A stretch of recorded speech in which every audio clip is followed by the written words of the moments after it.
Jamaat free and fair ইলেকশনে কখনো জিততে পারেনি, ভবিষ্যতেও পারবে না। তারপরেও নির্বাচনে অনিয়ম হলেই তারা ক্ষমতা আসতে পারবে, নয়তো আসা অসম্ভব। জামাত একটা গোলমেলে নির্বাচন চায়, মানে এমন একটা পরিস্থিতি, যে পরিস্থিতির মধ্যে দিয়ে তারা জিতে আসবে এমন কোনো পরিবেশ তৈরি হবে বা হতে যাচ্ছে সামনে। এমন কি, কেন বললাম, হর্ষবর্ধন শ্রিংলা বাংলাদেশের, তিনি সাবেক হাইকমিশনার ছিলেন। তো বাংলাদেশের রাজনীতি সম্পর্কে তিনি জানেন।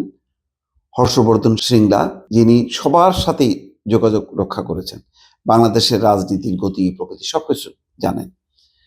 তো তিনি বলছেন, শুধু পক্ষপাত দুষ্ট সহিংস নির্বাচন হলেই জামাতে ইসলামী ক্ষমতায় আসতে পারবে।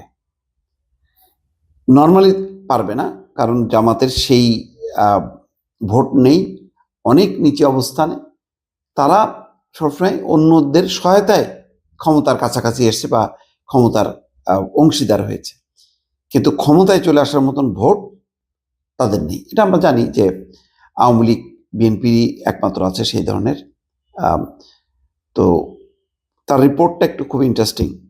বাংলাদেশে নিযুক্ত ভারতের সাবেক হাইকমিশনার এবং বর্তমান রাজ্যসভার সদস্য ভারতের হর্ষবর্ধন শ্রিংলা বলেছেন, শুধুমাত্র পক্ষপাত দুষ্ট এবং সহিংস নির্বাচন হলেই জামাতে ইসলামী ক্ষমতায় আসতে পারবে। শুক্রবার পশ্চিমবঙ্গের দার্জিলিংয়ে সাংবাদিকদের এক প্রশ্নের জবাবে তিনি একথা বলছেন।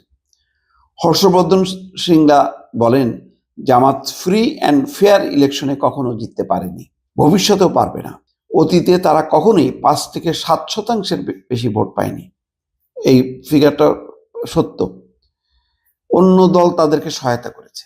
যখন জামাত বিএনপি জোট নির্বাচন করে, তখন তো বিএনপির ভোটও চলে আসে জামাতের, ফলে ওইটা মিলাই কিন্তু 6-7% ভোট তাদের। সুতরাং এখন প্রশ্ন হলো, এই ভোটটা কত গুণ বেড়েছে? 2 গুণ নাকি 3 গুণ? 3-6 18 বা 3-7 21%। 3 গুণ বাড়লেও কিন্তু ক্ষমতায় আসতে পারবে না। শ্রিংলা বলেন, কেউ তাদের আগেই নিয়ে আসছে, মানে কেউ তাদের পেছন থেকে আগায় নিয়ে আসতেছে। তারপরেও নির্বাচনে অনিয়ম হলেই তারা ক্ষমতা আসতে পারবে, নয়তো আসা অসম্ভব।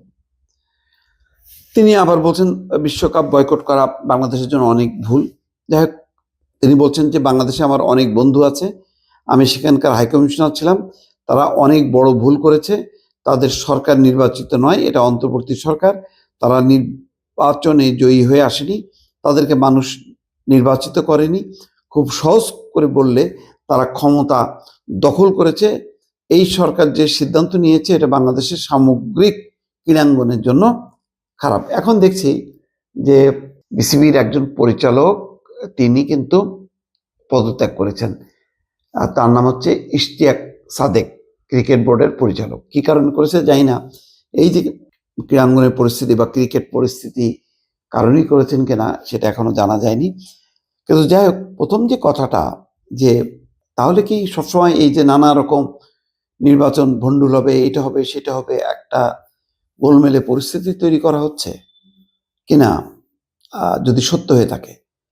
অথবা আরেকটা হতে পারে যে শ্রিংলা, ভারত তো বরাবর হলো খুবই জামাত ইসলাম বিরোধী, তারা এই কথাগুলি বলে এক ধরনের পরিস্থিতি তৈরি করছে কিনা, যেটা বাস্তবের সাথে সম্পর্কিত না।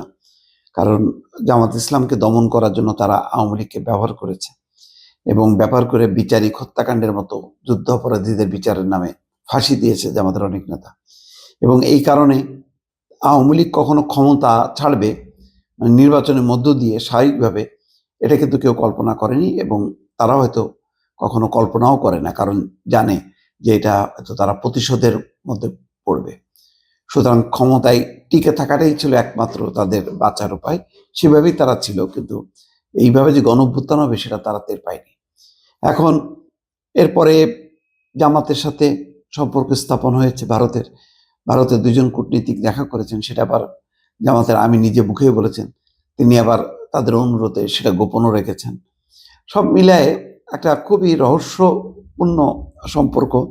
তবে এটা ঠিক, ভারত মানসিকভাবে কখনো জামাত বিএনপি কাউকে অ্যাকসেপ্ট করবে না। তাদের একমাত্র বন্ধু সেটা হচ্ছে আওয়ামী লীগ, কি বিজেপি কি মানে কংগ্রেস একই। আর সিংলা তো এখন বিজেপির নেতা।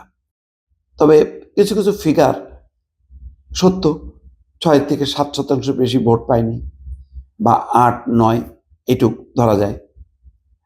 আবার অন্যদিকে তারা অন্যের সহায়তা ক্ষমতা এসছে, এটাও সত্য। তো এইসব পরিস্থিতির কারণে গত 15 বছরে আবার যেহেতু একটা আমূল পরিবর্তন হয়েছে, মানুষের ভোটারদের মাইন্ড সেট চেঞ্জ হয়েছে, সেই চেঞ্জটা কতটুক হবে, কি পরিমাণ তার প্রভাব পড়বে, তার কিছু কিছু আলামত পাওয়া যাচ্ছে। কিন্তু সেটা কি জয়ের মতন সংখ্যা কিনা, সেটার জন্য নিশ্চয়ই নির্বাচন পর্যন্ত অপেক্ষা করতে হবে দর্শক।